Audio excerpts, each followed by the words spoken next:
This time next week, President Trump could begin to dismantle one of the Obama administration's biggest agreements, the Iran nuclear deal. Multiple reports here in Washington now indicate that the president plans to announce that he will decertify the deal, saying it's not in the national interest of the United States. While the White House is pushing back on the notion that anything is completely set in stone, lawmakers on Capitol Hill seem to think the question about the future of Iran sanctions will, in fact, end up back in their laps. Correspondent Kevin Corke is at the White House tonight with what we're learning. Good evening, Kevin. Hey there, Brett. You're right about that. In fact, at this hour, the president is meeting with his senior military cadre here at the White House. No doubt the Iran nuclear deal would be among the topics they would discuss. Now, October 15th is the date by which the president has to choose whether to certify or recertify or simply get rid of the Iran nuclear deal. It's a little bit more complicated than that, but that decision is playing out against a backdrop of a fierce debate inside the administration over whether to strengthen it or get rid of it altogether. The president's team has presented a united strategy that the national security team all stands behind and supports, and the president will make that announcement soon. With an October 15th certification deadline looming, White House officials today acknowledged that President Trump has already made a decision about the future of U.S. participation in the Iran nuclear agreement, a decision made after consultation with an experienced senior cadre with different viewpoints on whether the U.S. should remain a party to the Joint Comprehensive Plan of Action. Iran is not in material breach of the agreement. I believe at this point in time, absent indications to the contrary, it is something the president should consider staying with. While Generals Mattis and Dunford think there's merit to staying in the deal, the president could decide to withdraw the U.S. altogether or stop just short by decertifying the deal but adding more sanctions.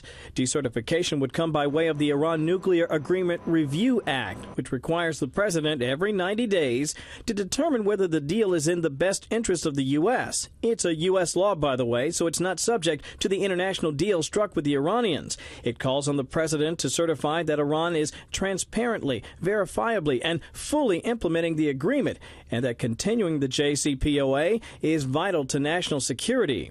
A high bar, says UN Ambassador Nikki Haley.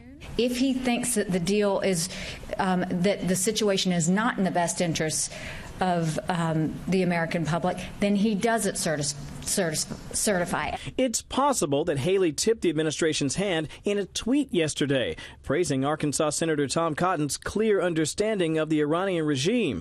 Cotton, who met with the president today in the Oval Office, has repeatedly called for the administration to abandon the deal. Frankly, that deal is an embarrassment to the United States, and I don't think you've heard the last of it. Believe me. 2 weeks ago, the president called the Iran deal an embarrassment, but experts warn that doesn't mean he's any more likely to abandon the accord or have the final say on it. The final decision would go back to the Congress under the terms of the Corker-Cardin legislation, and it would give Congress 60 days to make a decision about how to respond to the president's decision that presumably the agreement is not in U.S. national interest. Plenty of criticism on Capitol Hill in particular if the president were to decide to pull the U.S. out of the deal. Brett, Jack Reed, a senator from the state of Rhode Island, a Democrat, saying that it would be a costly strategic mistake for the U.S. to pull out of the deal. He said it would frankly isolate us from our allies and partners. Now, as you point out, we could hear perhaps by Wednesday if the president wants to make a broader speech about Iran policy. White House pushing back on that tonight. We'll just have to wait and see, Brett. And we'll see if he says anything with the military leaders he's meeting with tonight at the White House. Kevin Corke live in the North Lawn. Kevin, thanks.